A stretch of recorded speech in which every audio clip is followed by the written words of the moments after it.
Welcome to new lectures. ये lecture रे आमे डिस्कस करिबा कि तीनी तुंडरे जो रही तुमर गल्पटी से जो इम्पोर्टाट क्वेश्चन आंसर को आमे डिस्कस करिबा। तुम एग्जाम पर्सपेक्टिव सु बहुत इम्पोर्टाट रही जो 20टा एमसीक्यू आमे डिस्कस करिबा ए वीडियो माध्यम रे। ओके, जोटा वेरी इम्पोर्टाट रही। ओके, तो आमर ये चैनल को प्रथम थर पे जदि आसथिबे निहाती सब्सक्राइब करेंगे, ता सहित कमेंट निहाती जानवे कि आउ को टॉपिक माने आहरी आमे वीडियोटा तैयारी करबा। ओके, तो चलते आम देखा कि प्रथम क्वेश्चन कौन रही।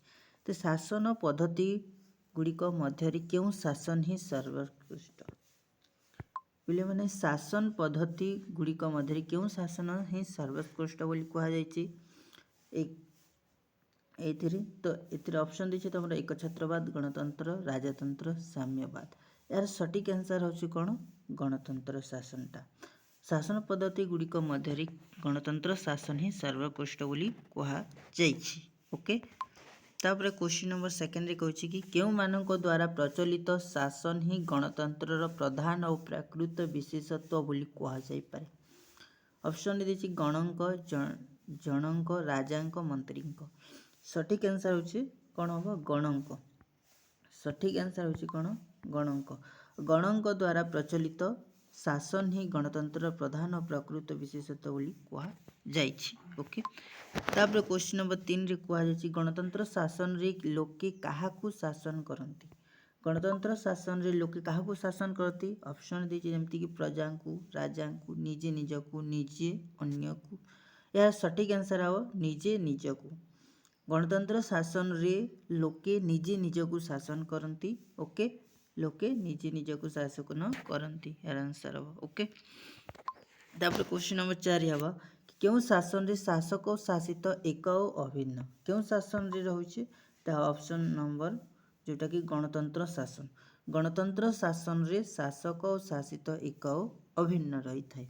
ओके, तापर क्यों शासन रे प्रभु किंबा दास, शोषक किंबा शोषितर कल्पना करा जाई न पारे। क्यों शासन रे?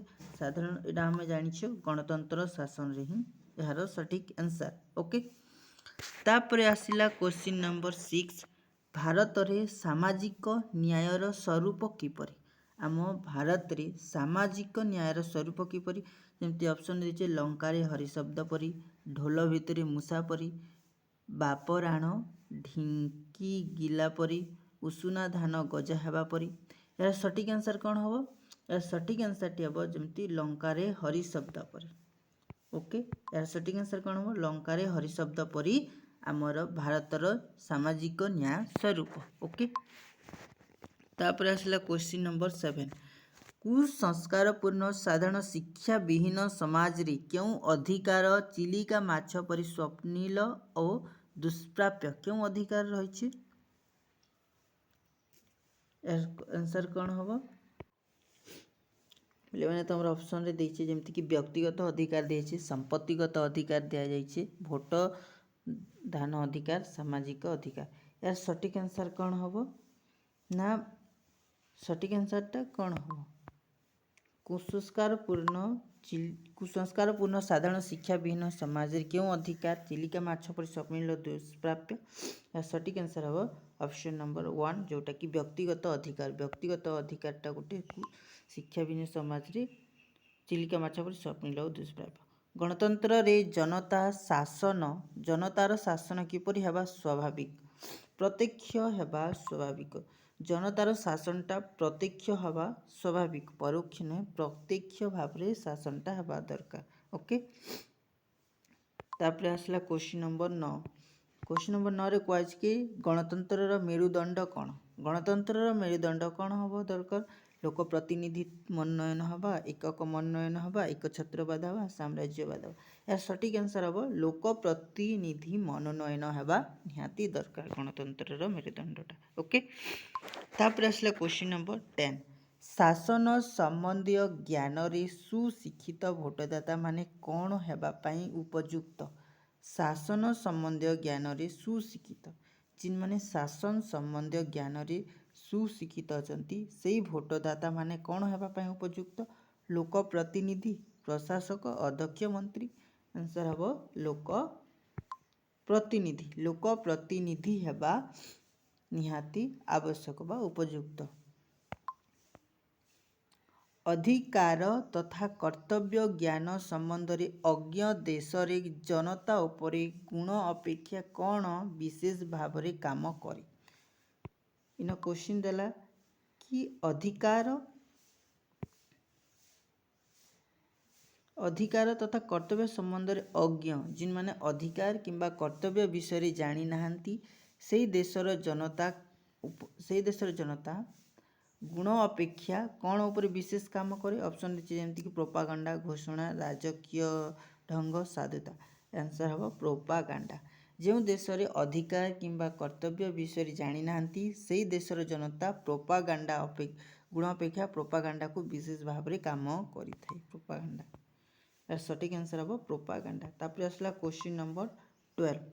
ବିରାଟ ବୈଷ୍ଣବ ମାନେ ଶାସନ କ୍ଷମତା ପାଇବା ଲୋଭରେ କ'ଣ ହେବାକୁ ବାହାରି ପଡ଼ନ୍ତି? ଭଡ଼ାଟିଆ, ଲୋକ ପ୍ରତିନିଧି, ପ୍ରତିନିଧିତ୍ୱ, ଜନତାର ପ୍ରତିନିଧି, ଶାସକ।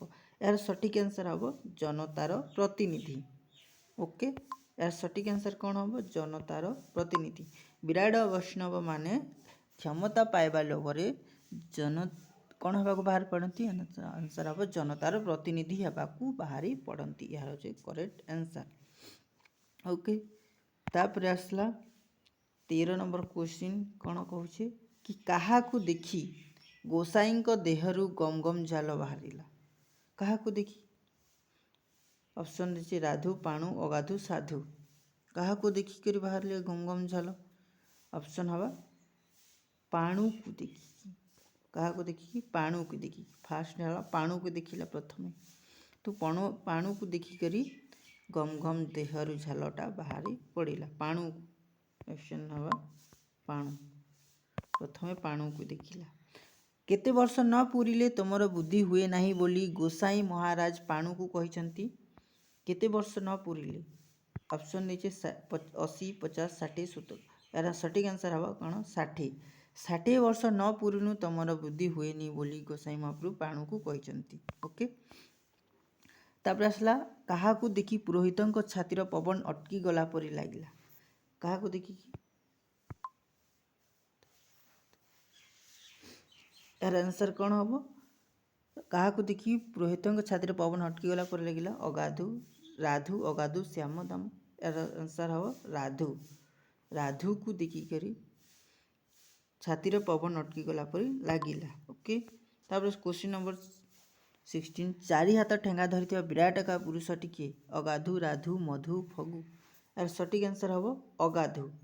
ଅଗାଧୁ ବିରାଟକାୟ ପୁରୁଷ ଥିଲେ ଯିଏକି ଚାରି ହାତିଆ ଠେଙ୍ଗା ଧରିକି ଦେଖିବାକୁ ମିଳିଥିଲା। ଅଗାଧୁ। ଓକେ, ତାପରେ ଆସିଲା କ୍ୱେଶ୍ଚିନ୍ ନମ୍ବର 17।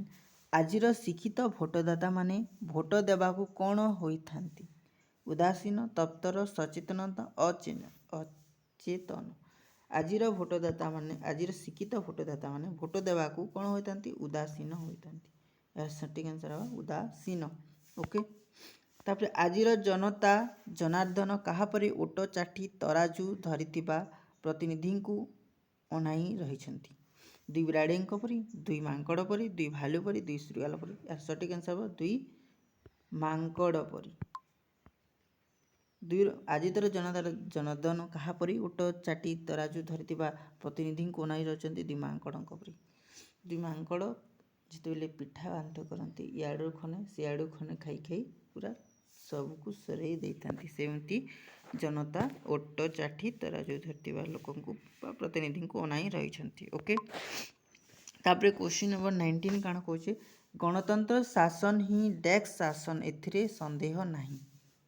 ଗଣତନ୍ତ୍ର ଶାସନ କ'ଣ ଶାସନ? ଏଥିରେ ସନ୍ଦେହ ନାହିଁ। ଗଣତନ୍ତ୍ର ଶାସନ ହିଁ ଶ୍ରେଷ୍ଠ, କନିଷ୍ଠ, ଅଦରକାରୀ। ଆନ୍ସର ହେବ ଶ୍ରେଷ୍ଠ ଶାସନ। ଗଣତନ୍ତ୍ର ଶାସନ ହିଁ ଶ୍ରେଷ୍ଠ ଶାସନ, ଏଥିରେ ସନ୍ଦେହ ନାହିଁ। ଓକେ, ତାପରେ 20 ନମ୍ବର ପ୍ରଶ୍ନ କହୁଛି କି ଗଣତନ୍ତ୍ର ଶାସନରେ ଆମର ଆଜି ଏ ଅବସ୍ଥା ପାଇଁ ଦାୟୀ କିଏ? ଦେଶ, ଜନତା, ଆମେ, ଆପଣମାନେ। ଏହାର ସଠିକ୍ ଆନ୍ସର ହେବ କ'ଣ? ଆମେ। ଗଣତନ୍ତ୍ର ଶାସନରେ ଆଜିର जो अवस्था होती से दायी होचु आमे। ओके आई होप तो आज ये वीडियो माध्यम आम 20टी प्रश्नर उत्तरटा आम डिस्कस करुचे। कम समय मध्य मुई सबको 20टा प्रश्नर उत्तर को मु कवर करिछि। ओके आग को आम आहरी 1 मार्किया क्वेश्चन 2 मार्किया क्वेश्चन भी डिस्कस करवा। ओके तो वीडियोटी को निहाती शेयर कर सांग मान सहित ता सहित ओके आउ निहाती कमेंट जणाइब।